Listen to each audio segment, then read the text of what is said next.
بے شک متقیوں کے لیے ہے مقام کامرانی، جہاں باغ ہوں گے اور قسم قسم کے انگور اور نوخیز ہم عمر لڑکیاں اور پیالے چھلکتے ہوئے، نہ سنیں گے وہاں کوئی بیہودہ بات اور نہ جھوٹ۔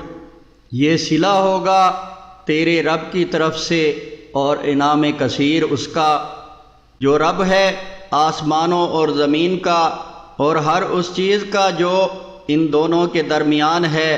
وہ نہایت مہربان ہے، تاہم نایارہ ہوگا کسی کو اس سے بات کرنے کا۔ جس دن کھڑے ہوں گے روح اور فرشتے سب بستہ، نہ بولے گا کوئی مگر وہ جسے اجازت دے رحمان، اور کہے بات ٹھیک ٹھیک۔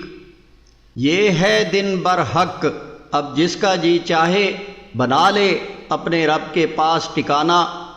بے شک ہم نے آگاہ کر دیا ہے تم کو اس عذاب سے جو جلد ہی آنے والا ہے۔ اس دن دیکھ لے گا ہر شخص وہ کچھ جو کر کے آگے بھیجا اس نے اپنے ہاتھوں، اور کہے گا کافر کاش ہوتا میں مٹی۔